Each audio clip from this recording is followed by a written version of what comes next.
Technology से संबंधित एक सेक्टर ऐसा है ऑनलाइन गेमिंग जो एक बहुत महत्वपूर्ण सेक्टर बना है। इस सेक्टर में 3 सेगमेंट है। प्रथम सेगमेंट है ई स्पोर्ट्स का सेगमेंट, जिसमें स्ट्रैटेजिक थिंकिंग बढ़ती है, टीम में कोऑर्डिनेशन करना सीखता है व्यक्ति, कल्चरल एक्सचेंज करना सीखता है और दुनिया में एक बहुत এবার পেশ করা হলো অনলাইন গেমিং বিল। অনলাইন গেমিং বিল পেশ করলো, লোকসভায় পেশ হয়ে গেল এবং ধ্বনি ভোটে পাশ হয়ে গেল সেই বিল। এবং সেই বিলে একেবারে অনেক কিছুই লেখা রয়েছে, অনেক কিছুই রয়েছে সেই বিলে। একেবারে যেটা মূলত রয়েছে, যে জরিমানাও রয়েছে, মূলত আমরা আমাদের শিশুদের শৈশব একেবারে নষ্ট করে দিচ্ছি এই অনলাইন গেমিং। শুধু শিশুরা কেন, কলেজ বহু পড়ুয়ারা রয়েছে, স্কুল বহু পড়ুয়ারা রয়েছে, তারা পড়াশোনা কম, এই অনলাইন গেম নিয়ে বেশি ব্যস্ত থাকে। সেই কারণে বিভিন্ন অভিযোগও জমা পড়ছে, বিভিন্ন এই যে আমাদের শিশুদের শৈশব নষ্ট করে দিচ্ছি, আমাদের ভবিষ্যৎ প্রজন্মের শৈশব নষ্ট করে দেওয়া হচ্ছে। সেই কারণে কেন্দ্র সরকার নড়ে চড়ে বসেছে, সেই নিয়ে বিল আনা হয়েছে কেন্দ্র সভায় এবং সংসদের নিম্নকক্ষ, সেটা পার্লামেন্টের নিম্নকক্ষ লোকসভায় সেই বিল পেশ করা হয়েছে। বুধবার সংসদে পেশ করা হলো promotion and regulation of online gaming খসড়া আইন, ধ্বনি ভোটে পাশ হয়ে গেল। এর লক্ষ্য হলো এই ধরনের জুয়ার খেলার মাধ্যমে মানুষের মনে নেশা ধরিয়ে দেওয়া, অর্থ তছরূপ এবং আর্থিক প্রতারণা বন্ধ করা। এদিন সকালে এই বিল পেশ করা হয়। বৈদ্যুতিন ও তথ্য প্রযুক্তি মন্ত্রী অশ্বিনী বৈষ্ণবের সামান্য কিছু কথার মধ্য দিয়ে লোকসভায় পেশ হওয়া বিল নিয়ে বিরোধীরা তীব্র আপত্তি তোলেন। ধ্বনি ভোটে পাশ হওয়ার পরই লোকসভার দিনে মতো মুলতবি হয় এদিন। এই খসড়া আইনে অনলাইন গেমিংয়ের বিজ্ঞাপনে নিষেধাজ্ঞা জারির কথাও রয়েছে। উল্লেখ্য, দেশের বিখ্যাত অভিনেতা ও খেলোয়াড়দের সঙ্গে এই বিজ্ঞাপনে দেখা যায়। এছাড়াও ব্যাংক ও আর্থিক সংস্থাগুলিকে অর্থ হস্তান্তর বন্ধ করার বিধিও থাকছে। সমস্ত অনলাইন বেটিং এবং জুয়া খেলা বন্ধ করবে এই আইন। অনলাইন ফ্যান্টাসি স্পোর্টস থেকে অনলাইন জুয়া যেমন পোকার, রামি, অন্যান্য তাস খেলা, অনলাইন লটারি বেআইনি ঘোষিত হবে। এই পদক্ষেপে দেশের $380 কোটি গেমিং ব্যবসার পায়ে কুড়ুল পড়তে চলেছে বলে খবর।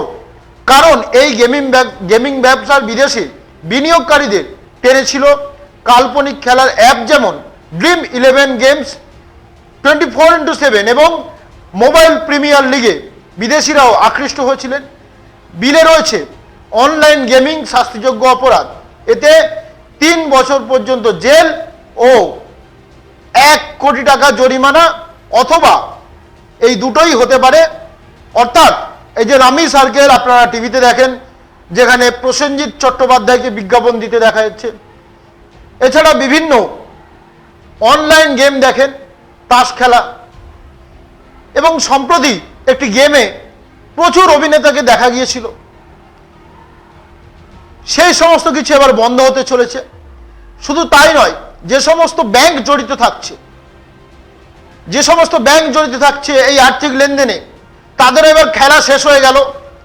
তারা আর টাকার বিষয়টা চলে 370 কোটি টাকার যে গেমের ব্যবসা, সেই ব্যবসা কিন্তু একেবারে জলে ডুবে যেতে বসেছে। শুনবো অশ্বিনী বৈষ্ণব তিনি কি বলেছিলেন, লোকসভায় এই বিলটা পেশের সময় কি বলেছিলেন অশ্বিনী বৈষ্ণব, সেটা শুনে নেব আমরা।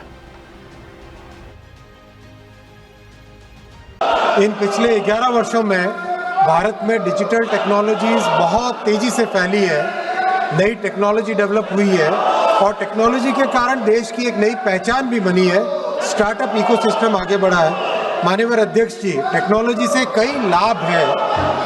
ऑनलाइन डिजिटल टेक्नोलॉजी से संबंधित एक सेक्टर ऐसा है ऑनलाइन गेमिंग जो एक बहुत महत्वपूर्ण सेक्टर बना है।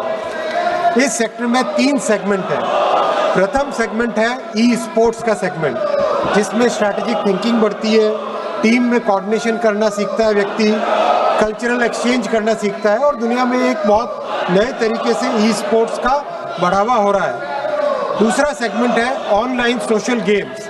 हम सब ने ऑनलाइन सोशल गेम्स, चाहे सॉलिटेयर हो, चाहे चेस हो, चाहे सुडोकू हो, ये सब देखे खेल सीखने के लिए उपयोगी है, एजुकेशन के लिए उपयोगी है, एंटरटेनमेंट के लिए भी उपयोगी है, मेमोरी बढ़ाने के लिए उपयोगी और वाइडली अवेलेबल है, वाइडली खेले जाते हैं। लेकिन माननीय अध्यक्ष जी, एक तीसरा सेगमेंट ऐसा है ऑनलाइन मनी गेम्स, जो कि आज समाज में बड़ा चिंता का विषय बना है। जैसा आपने आरंभ में कहा, कई ऐसे परिवार है, कई ऐसे व्यक्ति है जिनको ऑनलाइन मनी गेम्स के कारण एक एडिक्शन हो जाता है, जिंदगी भर की बचत गेम में उड़ा दी जाती है।